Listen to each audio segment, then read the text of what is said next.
जल परियों को लेकर लोगों में लंबे समय से जिज्ञासा रही है, लेकिन क्या वे वास्तविकता पर आधारित हैं या केवल समुद्री लोक कथाएं हैं?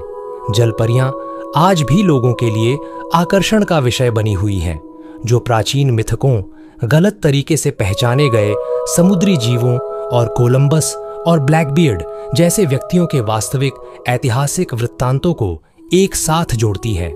आधुनिक उपसंस्कृति में मत्स्य कन्या की मिथक का प्रभाव तेजी से बढ़ रहा है, जो उत्साही लोगों के एक समुदाय को प्रेरित कर रहा है, जो मत्स्य कन्या बनने को एक शौक, कला के रूप में और यहाँ तक कि एक पेशेवर करियर के रूप में अपनाते हैं।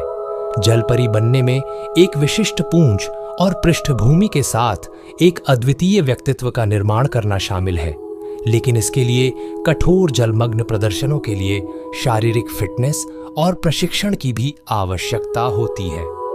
जलपरी की मनमोहक छवि, एक ऐसी आकृति जिसका सिर और ऊपरी शरीर मानव स्त्री जैसा और पूंछ मछली जैसी होती है, सदियों से मानव मन को मोहित करती रही है।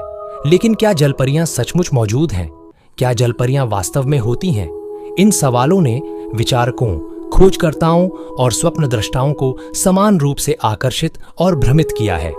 जलपरियों या जलीय मानव रूपी प्राणियों की धारणा जलपरी से जुड़े मिथकों और पौराणिक कथाओं में गहराई से निहित है और अनगिनत कहानियां दुनिया भर में जादू का जाल बुनती है।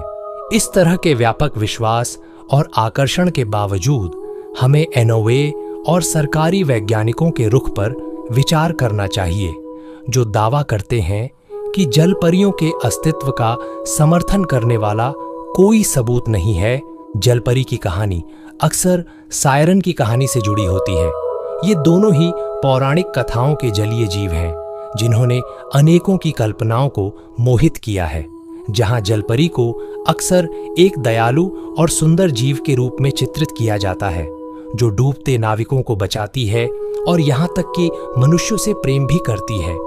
वहीं पौराणिक कथाओं में सायरन का चित्रण इससे बिल्कुल विपरीत है। ये जीव, जिन्हें अक्सर जलपरियों के साथ मिला दिया जाता है, अपने शिकारी स्वभाव के लिए कुख्यात हैं, जो अपने मनमोहक संगीत से नाविकों को मृत्यु की ओर आकर्षित करते हैं।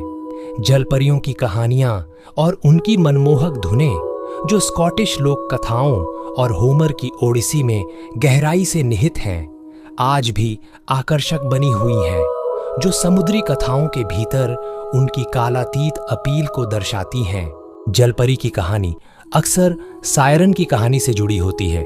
ये दोनों ही पौराणिक कथाओं के जलीय जीव हैं, जिन्होंने अनेकों की कल्पनाओं को मोहित किया है। जहां जलपरी को अक्सर एक दयालु और सुंदर जीव के रूप में चित्रित किया जाता है, जो डूबते नाविकों को बचाती है और यहाँ तक कि मनुष्यों से प्रेम भी करती है। वहीं पौराणिक कथाओं में सायरन का चित्रण इससे बिल्कुल विपरीत है। ये जीव, जिन्हें अक्सर जलपरियों के साथ मिला दिया जाता है, अपने शिकारी स्वभाव के लिए कुख्यात हैं, जो अपने मनमोहक संगीत से नाविकों को मृत्यु की ओर आकर्षित करते हैं।